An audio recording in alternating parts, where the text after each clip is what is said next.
Dave White is here from New York Sea Grant. We're talking about invasive species here this morning, and one of them would be the Asian carp, which he has a model of. Good morning to you. Good morning. Is that an actual size?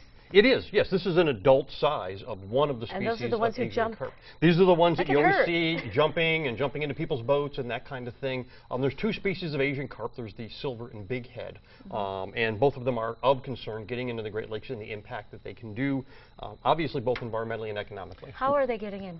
Well, the concern right now is they're not in the Great Lakes, as we've talked about before, but they are in the Mississippi, and they are all the way up to the border between the Great Lakes Drainage Basin and the Mississippi Drainage Basin, which are physically connected in Chicago. They were connected, decades ago for shipping and transit and for economic between the Great Lakes Basin and the Mississippi Basin. They're two separate, but they've been connected through the Chicago Sanitary Canal. The carp are there. They're not in the Great Lakes that we know of yet, and the goal is to keep them out. So there's a major study that has just come out to begin to recommend ways how to keep Asian carp and many other invasive species that are invasive to the Mississippi that aren't in the Great Lakes, because there's two different access points for critters to get in.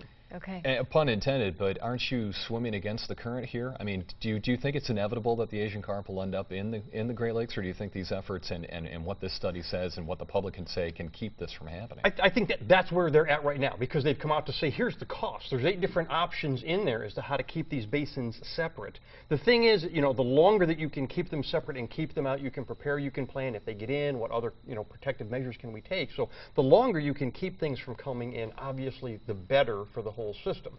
So those 8 options are there, and that's one of the questions, is how much do you spend, how much do you invest to try to do that? Why is the Asian carp bad? Why is this a bad thing? On the surface, it's a fish in another waterway. It's a fish in another waterway, but every time you have a fish come into your body of water that hasn't been there before, it's going to have some impact on the food chain.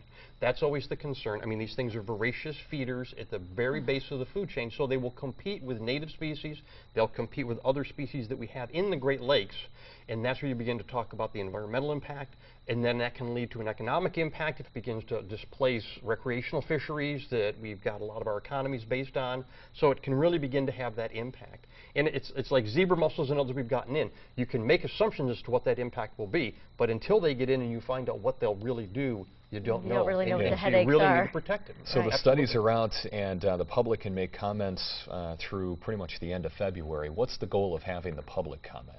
Well, it's really because they came out with 8 options, because they're very costly. I mean, when you begin to talk about disconnecting these two bodies of water, if you will, the Mississippi and Great Lakes, it's significant. So there's 8 different options people can look at. Again, beginning to weigh in, okay, do you think it will get here? How much prevention can we get? Do we go with full separation? Is there partial? Can you treat the water? What can you do? There's a lot of options that can be looked at. And that's what they want to get feedback on, is to say, what does society want? How far does society want to go? How far is that concern? And how do we do that? So, it goes from breaking the two systems, separating them so they are two distinct systems again, and other mechanisms. And that's what they need the public's input on, as to where do we go with it, how far do we go with it, and how do we prevent it from getting in. All right. But yeah, and if folks haven't seen it, go on YouTube and others, type in Asian carp. Oh, we just showed some video too. This is the one.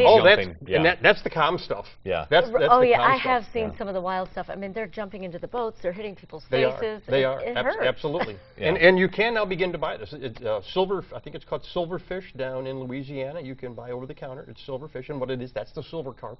And they did want to market it in Kentucky as Kentucky tuna, but the FDA came out and said tuna's a real fish. It's not tuna. It's not a tuna. Don't fool people. Very good. Good to see you, Dave. Thanks for coming in. It's a chicken of the sea, though. Back here in a couple of moments. Is it chicken or fish?